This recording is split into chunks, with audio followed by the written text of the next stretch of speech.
Então eu disse: até quando, Senhor? Ele respondeu: até que se assolem as cidades e fiquem sem habitantes nas casas, não fique morador, a terra seja toda assolada. O Senhor afasta dele os homens, e no meio da terra seja grande o desamparo.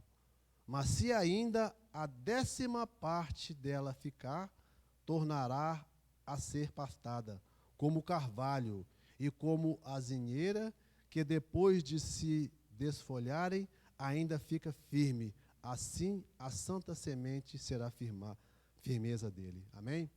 Que Deus abençoe assim a sua palavra em nossos corações. Ainda de pé, vamos orar mais uma vez. Pai querido, Deus amado, mais uma vez nos colocamos no teu altar de graça, Pai. Obrigado, Deus, por tudo que foi feito aqui nessa casa, nesta noite. Obrigado pelos louvores, obrigado pela vida de cada pessoa aqui presente nessa noite, obrigado por este grande testemunho revelado aqui, Senhor Deus, dos embaixadores do Rei, quando vemos o poder que o Senhor tem colocado nesse grande projeto aqui nessa igreja, Pai. Abençoa, Senhor Deus, a vida de cada embaixador, que esses rapazes, esses jovens, esses adolescentes sejam instrumentos na mão do Senhor, Pai, para dar continuidade à tua obra como embaixador aqui na terra, Pai, que nós todos somos. Ó Pai querido, nós te agradecemos por tudo, Pai, que o inimigo não tenha nenhum poder, ó Deus, sobre tudo que já falamos até aqui nessa noite, Pai, mas que a tua graça poderosa esteja conosco aqui, visitando cada coração, cada vida e abençoando cada um de nós aqui nessa noite, Pai. Que o Senhor cresça nessa noite, que nós diminuamos cada dia mais, mas que o Senhor cresça e seja grande na vida de cada irmão aqui nessa noite. É o que te oramos, com o perdão dos nossos pecados, em nome de Jesus. Amém. Graças a Deus. Podeis assentar, amados. Amados, ainda com o tempo que nos resta aqui nessa noite, eu gostaria de falar aqui sobre uma visão de Isaías, né? Irmãos, nós estamos falando aqui da igreja, que a igreja ela é invencível, a igreja triunfará, ela é a coisa mais preciosa de Deus aqui nessa terra. Ela traz o céu aqui para a terra. Sabemos que no céu está lá cheio de louvor, adoração, purificação, a santidade de Deus e a glória de Cristo. A igreja traz o céu para a terra. Então, irmãos, a igreja é, na verdade, o alicerce que sustenta essa verdade. Os irmãos podem pensar que a igreja é aquela que exalta Cristo, aquela que coloca Cristo acima de tudo, Cristo é exaltado, né? E o ponto-chave de tudo isso que nós estamos listando aqui nessa noite é que a igreja é o instrumento de Deus para a evangelização, para a transformação de vida de pessoas, para que pessoas venham ao conhecimento da verdade. Tanto é que lá em Coríntios, 2 Coríntios 5, né, capítulo 18, diz, Coríntios 5, versículo 18, diz que Deus conferiu para nós, né, o ministério da reconciliação. Nós somos chamados para reconciliar as pessoas a Cristo. Por isso, Deus nos conferiu esse ministério maravilhoso. Então, é caráter de Deus, né, salvar, né? Deus é, por natureza, salvador. Deus é aquele que desenvolveu um plano de salvação para mim e para a sua vida, né?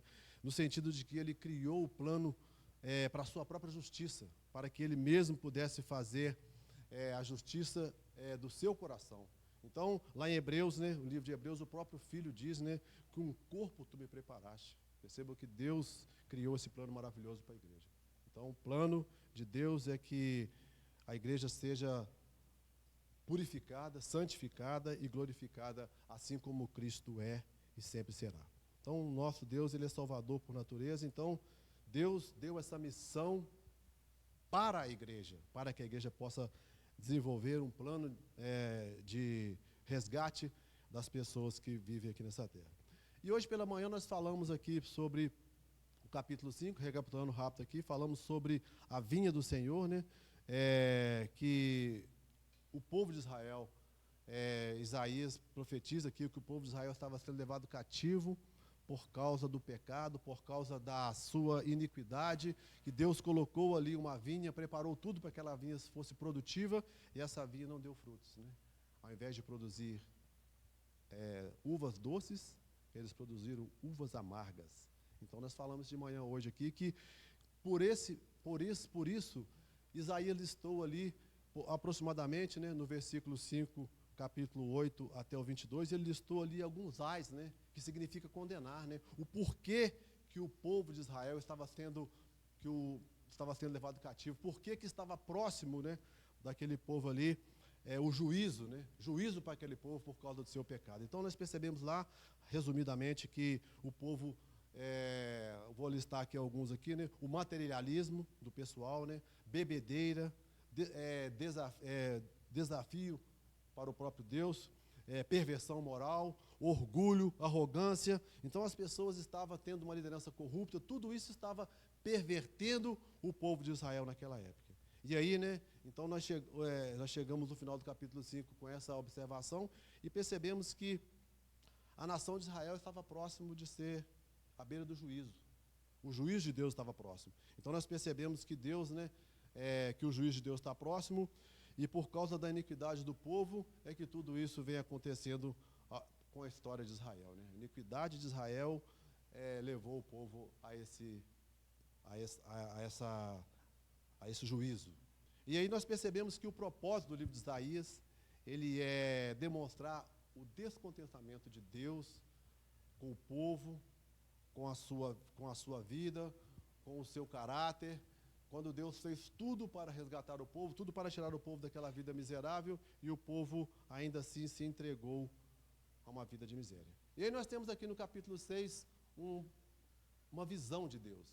Os irmãos, não sei se os irmãos conseguem imaginar o que seja uma visão de Deus. Então, à medida que nós saímos aqui do capítulo 5, né, já entrando no capítulo 6, da leitura que nós fizemos aqui, né, o texto nos fala que Isaías, né, ele, diante daquela situação, nós vemos no cenário do capítulo 5, ele vê o povo pervertido, ele falando do evangelho do povo, falando da transformação que Deus queria daquele povo, mas o povo estava pervertido, conforme eu disse aqui, né, eu enumerei aqui algumas perversões que o povo vivia da época. Isaías estava vendo tudo isso e ele vê que o inimigo está próximo, aqueles reis que iriam escravizar aquele povo já estavam batendo na porta de Israel, e Isaías corre para o templo. O texto fala para nós aqui que Isaías, né, no ano em que morreu o rei Uzias, Isaías disse aqui, eu vi o Senhor sentado num alto e sublime trono. Percebam, irmãos, que Isaías, ao ver todo aquele acontecimento, ele pensou assim, está fora de controle. O que está acontecendo? Deus não está presente. Mas a visão foi diferente. Quando ele corre para o templo, o que ele vê lá? Deus no trono, Deus reinando, Deus cuidando de tudo, Deus no controle de todas as coisas. Aí, irmão, eu falo para você nessa noite, né, quantas vezes nós, né, pegando um gancho rápido aqui de aplicação para a nossa vida, quantas vezes nós, às vezes, vemos situações em que o mundo está perdido, ou coisas que estão acontecendo conosco, está fugindo do nosso controle, e a gente chega a pensar da mesma forma. Onde está Deus nessa hora? Mas Deus, assim como Isaías aqui, ele continua no trono. Permitindo, segundo a vontade dele, os acontecimentos conforme o desejo do coração dele. Perceba que Isaías teve uma visão maravilhosa. Isaías estava com a nação à beira do juízo. Você está com a nação, você está falando com uma nação que levanta o pulso contra Deus, uma nação que vive, que mantém, de certa forma, uma certa religiosidade, mas está vivendo à beira do juízo, por causa do pecado. E aí vem a pergunta na mente de Isaías, né? Eu imagino, né? Quem vai livrar esse povo desse juízo? Quem virá resgatar esse povo? Quem virá por nós? Quem será o braço direito dessa nação que levanta o pulso contra Deus enquanto vive uma religiosidade falsa? Então o texto diz aqui para nós que no ano em que morreu o rei Uzias, irmãos, o rei Uzias foi um dos reis que mais reinou sobre Israel. O rei Uzias ele reinou durante 52 anos. E enquanto o rei Uzias viveu, o pecado de Israel estava escondido como se estivesse debaixo do tapete. Tudo estava parecendo que estava em paz, mas por dentro estava podre. O povo vivendo uma religiosidade falsa, perversão moral, materialismo, tudo que os irmãos imaginarem de pecado, o povo vivia. Mas enquanto o rei Uzias viveu, parece que tudo estava vivendo em paz. Mas logo que o rei Uzias morreu, o pecado de Israel veio à tona. E aí, rei Uzias, como os irmãos conhecem bem a história, né? ele fez algo que destruiu a vida dele. Ele tentou fazer um papel de sacerdote. Ele entrou no templo para fazer o papel que o sacerdote fazia. A Bíblia diz que Deus matou ele imediatamente, soberanamente. Ele teve uma lepra e Deus consumiu a vida de Uzias por causa do seu pecado. Então percebam que o pecado de Israel veio à tona quando ele cometeu esse grande pecado diante de Deus. Então nós percebemos aqui que Isaías, diante daquele desespero, né, o juízo está próximo, o povo está vendo pecado, as pessoas não ouvem a palavra, as pessoas não querem se converter, e parece que tudo está fora de controle. Mas aí nós temos aqui uma visão maravilhosa de Deus, quando ele vê que Deus ainda está no trono, reinando, e o texto diz aqui que a orla do seu manto encheu o templo, né? Imagina que visão maravilhosa que ele teve aqui nessa noite. Então, o texto diz no versículo 2 que os serafins, né, que eram os guardiões da santidade de Deus, a Bíblia diz que com 6 asas eles voavam, né, por dentro do templo ali, sobre Deus, e aquela visão maravilhosa nós percebemos, né? Então aqui o texto nos diz que os serafins, né, estavam sobre ele, cada um tinha 6 asas, e com 2 cobria o rosto, 2 cobriam os pés, e com 2 voavam, né? Percebam aqui que eram 4 asas para adoração. Adoração é sempre a prioridade, irmãos. 4 asas para adoração e 2 para serviço. Os anjos voavam sobre ali o templo, e mostrando que a santidade de Deus, que a presença de Deus é mais importante do que tudo. Isso mostra para nós aqui que a adoração é sempre prioridade. Adorar, adorar e adorar. E no versículo 3 ele diz para nós aqui, né? E chamava uns aos outros: Santo, Santo, Santo é o Senhor dos Exércitos. Toda a terra está cheia da tua glória. Percebam que 3 vezes eles falam Santo, Santo, Santo. Santo é o Pai, Santo é o Filho, Santo é o Espírito Santo. Percebam que toda a terra está cheia da tua glória. Uma visão de Deus, irmãos, talvez, assim como Isaías teve, o alicerce, né, para o evangelismo eficaz. Deus deseja que nós trabalhemos, assim como Ele falou, assim como Deus requeriu do povo de Israel, lá no capítulo 5, né, que o povo fosse um povo que produzisse uvas, assim como a vinha produzisse uvas doces, e o povo produzia uvas amargas, assim é Deus requerendo de cada um de nós que nós sejamos o embaixador do Senhor aqui nessa terra. Sejamos aquele que produz frutos para o reino de Deus. Então, nós não podemos contar histórias, irmãos, para poder motivar os irmãos a evangelizar, não podemos contar aqui, implorar o suficiente para que você possa evangelizar, não podemos aqui falar para os irmãos que isso é necessário para a sua vida espiritual. Mas o que eu tenho para dizer para você é que uma visão, o evangelismo começa na minha e na sua vida, quando nós entendemos e compreendemos o caráter de Deus sobre cada um de nós. Não adianta que você ouvir a mensagem do pastor, ouvir uma mensagem do mensageiro que talvez esteja aqui contribuindo para o reino do Senhor, que eu tenho que fazer uma pressão na sua vida para que você evangelize. Mas você precisa entender, você vai entender isso, quando você compreender o caráter de Deus. Saber que o que Deus tem feito para você é muito mais do que Ele requer que você faça para contribuir para o reino dEle. Então, nós vimos aqui, né, uma visão de Deus, uma visão que Isaías teve, né? E no versículo 4 ele fala aqui que as bases, né, os umbrais das portas se moveram, né, como a voz que clamava, e a casa se encheu de fumaça. Perceba aqui que, nesse ponto aqui, nós vemos aqui como se fosse um terremoto, né? Isaías lá dentro do templo, vendo todo aquele acontecimento, Deus no trono, os serafins voando, e aqui os umbrais da porta tremam como se a casa estivesse caindo, né? E ele percebe aqui que a casa encheu de fumaça. E Deus presente ali, né, naquele local, mostrando a sua glória, o seu poder, né? E aí, irmãos, uma coisa que chama a atenção é que no versículo 5, Isaías percebe a sua fraqueza. E ele diz assim, lá no versículo 5, ai de mim que estou perdido. Ele está aqui confessando os seus pecados.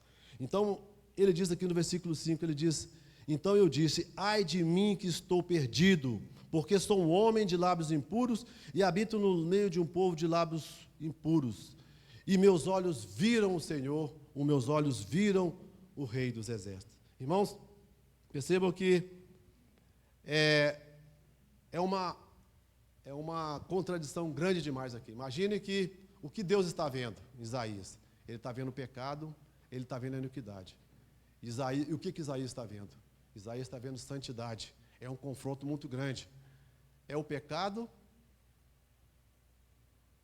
o pecador enxergando a santidade e Deus enxergando assim um homem pecador, né, diante dele ali.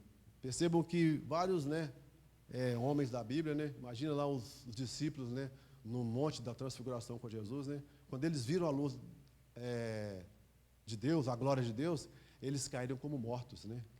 A luz de Deus, irmãos, diante de nós que somos pecadores, é uma coisa que nós não temos capacidade de encarar a luz de Deus, por causa do nosso pecado.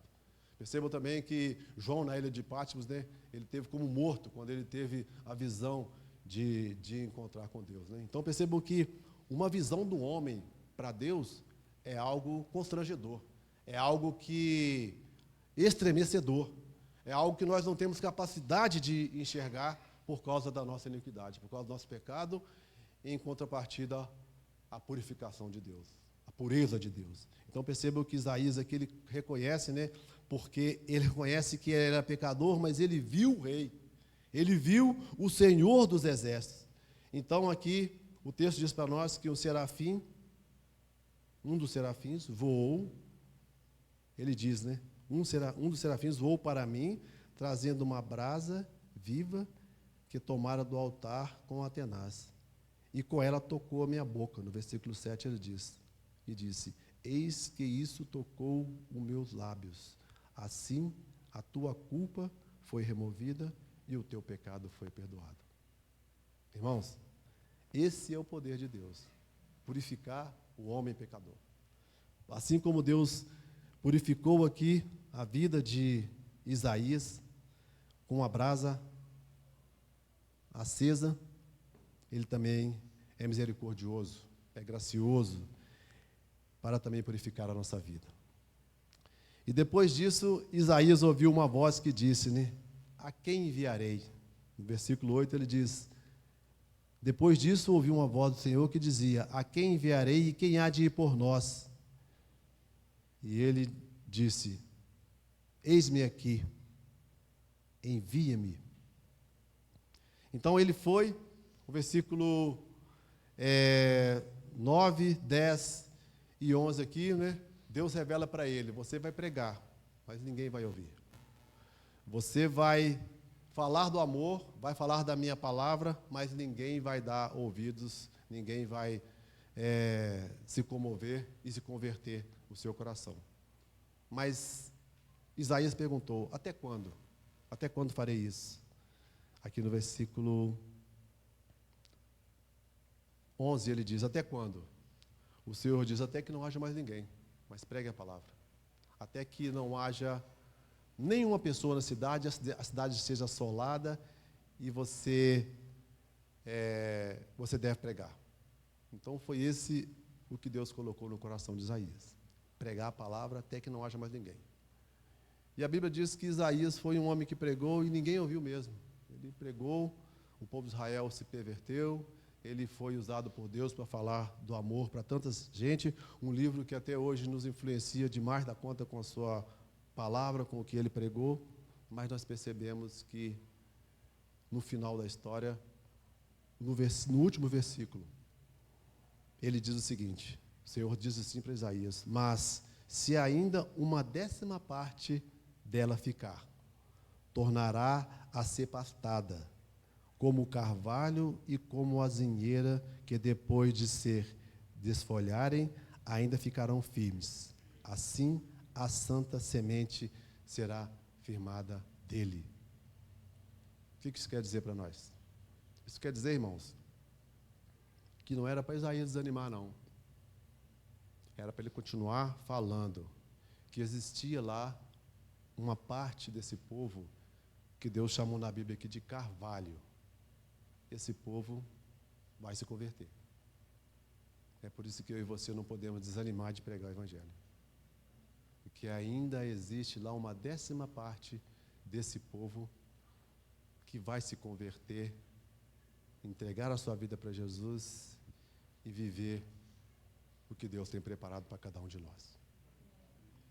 Então eu quero dizer para você nessa noite, talvez você que esteja nos visitando, você que ainda não tomou a sua decisão de estar ao lado de Cristo, de servir o Senhor, de fazer a vontade de Deus, de ter o privilégio de no último dia ser resgatado, de marchar soberanamente rumo à pátria celestial, juntos com o nosso general Cristo Jesus.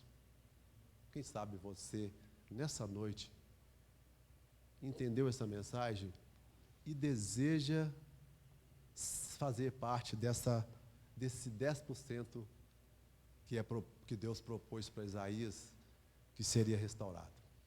Quem sabe nessa noite aqui nós temos alguém que ainda não tomou sua decisão de entregar a sua vida para Jesus e fazer parte desse carvalho de Deus, que Deus falou para Isaías aqui, ó, a 10ª parte. Essa 10ª parte é minha. Vai lá, fala do meu amor. Essa 10ª parte, ela é minha. Deus falou assim para Isaías, irmãos. Quem sabe nessa noite nós temos alguém que queira fazer parte dessa 10ª parte, que ainda não se entregou ao Senhor Jesus. Talvez você esteja caminhando, já visita alguma igreja, já está entendendo o que é o Evangelho, já sabe do seu compromisso, já sabe da decisão que você precisa tomar, mas ainda não tomou, ainda está tardando esse momento de entregar a sua vida para Jesus. Talvez hoje seja o grande dia da sua vida, de tomar essa grande decisão. Curva a sua cabeça, vamos orar nesse momento. Quem sabe nessa noite alguém deseja ser parte integrante desse 10% que Deus falou para Isaías, que ia resgatar, que ia trazer para o seu reino, que ia viver para a glória dele eternamente. Pai querido,